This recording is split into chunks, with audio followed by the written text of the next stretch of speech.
So elephant pose, again, as with the entire series and syllabus of our yoga postures, there's loads of variations. So the variation we're going to do today is simply lifting the knees from an all four position.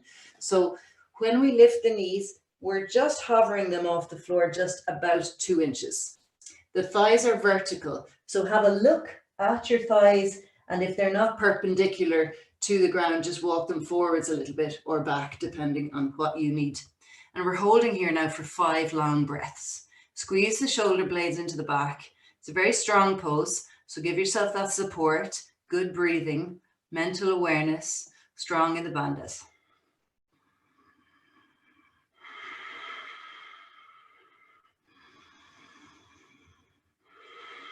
Last 2 breaths, be fully present.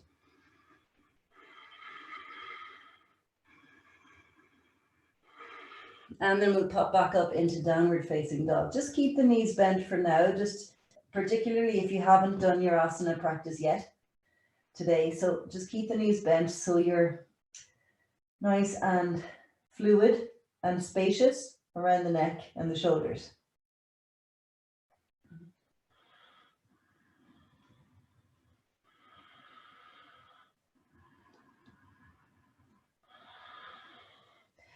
We'll come down now into elephant again.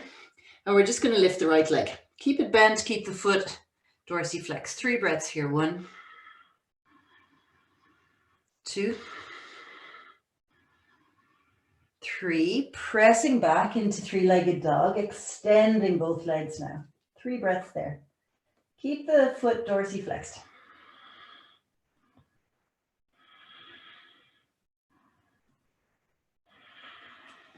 Coming back down into elephant again, both knees hovering over the floor, both thighs vertical. And we're lifting the left leg. 3 breaths. Left knee stays bent. Left foot is dorsiflexed. And then pressing back up into 3-legged dog. Both legs straight if possible. Even if you can't straighten your base leg, guys, that's perfectly fine, of course. But the lifted leg, keep it nice and straight.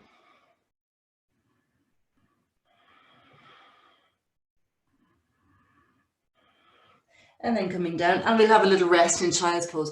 So we're just going to do a passive child's pose, big toes together, knees apart, resting the forehead on the forearms.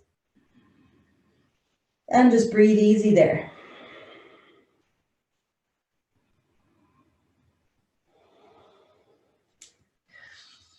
So if there's chronic pain, if there's injury, it is still relevant to do ever so slightly challenging poses sometimes to get the blood flow going. And even if you haven't got injury or chronic pain issues, it's very good to get the blood pumping before meditation class. It makes for a better ability to sit and feel grounded and strong there. It allows the blood flow to move and regulate. And it starts to wake us up a little bit so we can focus more.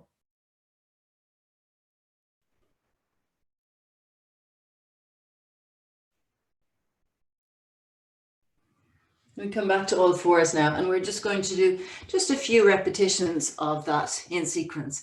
So from there, lifting the knees, hover, shoulders in the back.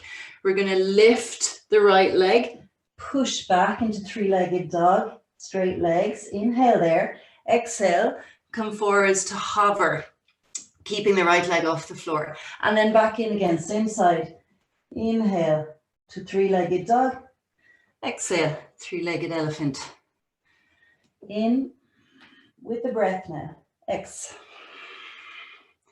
In, both legs straight. Exhale, both legs bent, knees hover. 2 more. In. Exhale. Last one on this side. In. Exhale. Keep the knees hovering if you can. Place the right foot back onto the floor. Lift the left leg. Back into 3-legged dog, straight legs. Inhale. Back into 3-legged elephant. Knees bent. Exhale. In. Exhale. Slow with the breath. In. X. In. Good, guys. Excellent. X. Let's do 3 more here. In. X. Final 2. In. X. Last one. In. And X. Now we come into our passive child's pose again. Feet together, knees apart, forehead resting on the forearms or the hands. Now really relishing the breath, let it be deep and clear and full.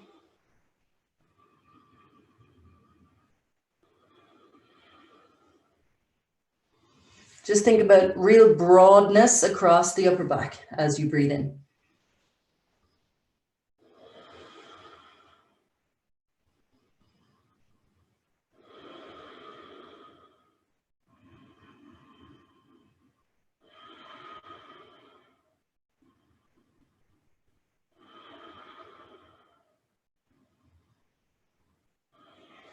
And then we come forwards into all fours.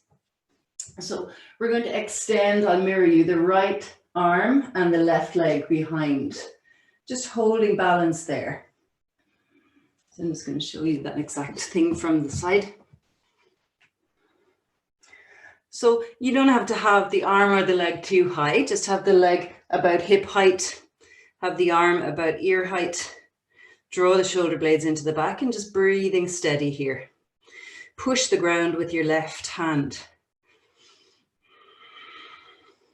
If you're having trouble balancing here, you can tuck the right toes under just to give you a little bit more stability, or keep the toes pointed for an extra challenge. Left foot is dorsiflexed. Now reach long with the fingers of the right hand without hunching your shoulder to your ear or your jaw. Draw the shoulder blade back. Tummy strong.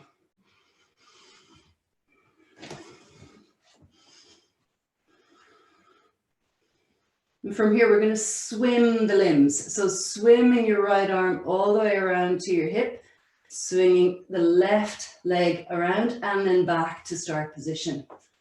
Twice more exactly like that. Exhale, swim. Inhale, extend. Once more. Exhale, swim. Inhale, extend.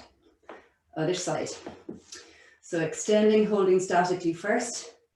Right leg, left arm.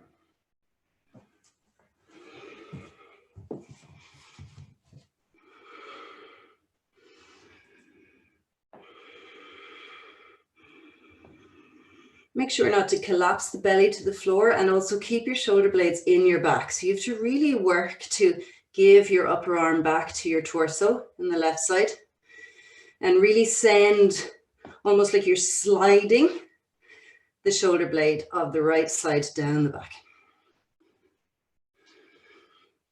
Fortify through that right leg. It'll start to engage the glutes. Very, very good if you have issues with sacroiliac, lower back. It's going to strengthen there. The glutes must be strong.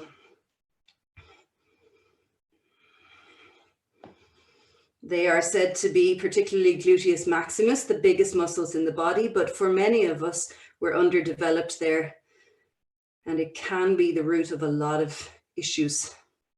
So those muscles need to be strong, firm, and big.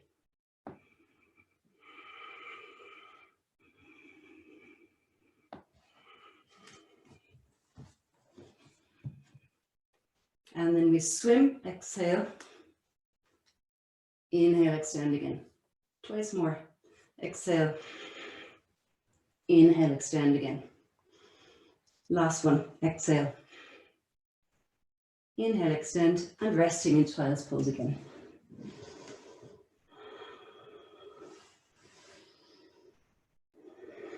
Now just let the heart rate settle down. Don't force anything, just bring your awareness to your breathing so that you can regulate all the other functions in the body. Controlling the breath.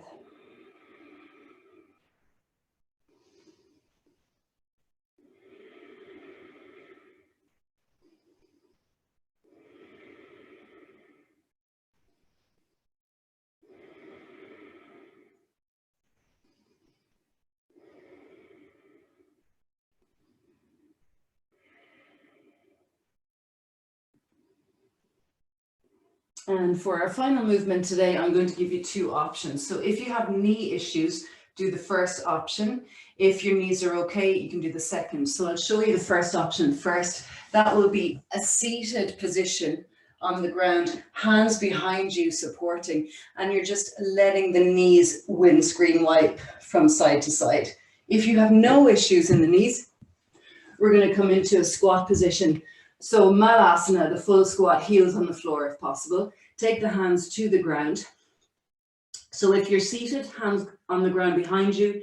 If you're squatting with me, hands on the ground in front. And we're going to just turn the right knee and bring it to the left, touch the floor, and then turn the left knee, bring it to the right, touch the floor. Back to squat, inhale, exhale, turn. Squat, inhale, exhale, turn. Squat and turn. So you're bringing the knee across the body. Go as fast or slow as you wish. It depends on how you're feeling today. You might only want to do about 2 or 3 reps of this. Super slow.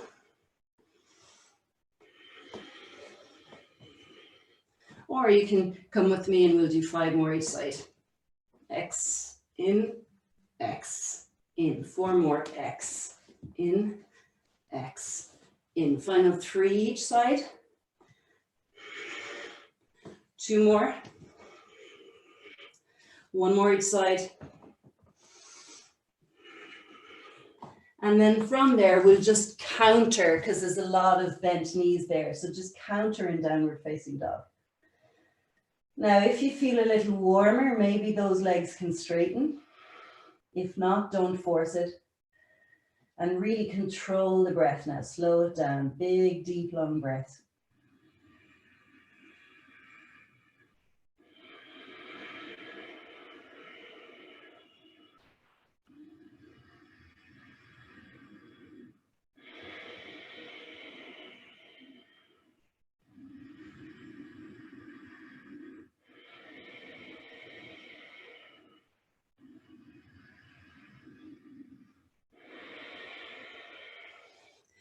One final time in passive child's pose, knees apart, feet together, and just resting the head. Now really studying the breath as we relax here. This is going to be our segue into our meditation practice. So starting to get into that headspace again. The body is well and truly warmed up. The prana is flowing. We can trust ourselves now that the meditation experience will be a little bit more real. I do find that having done some asana first, we're much more receptive to being present. It literally brings us into our bodies.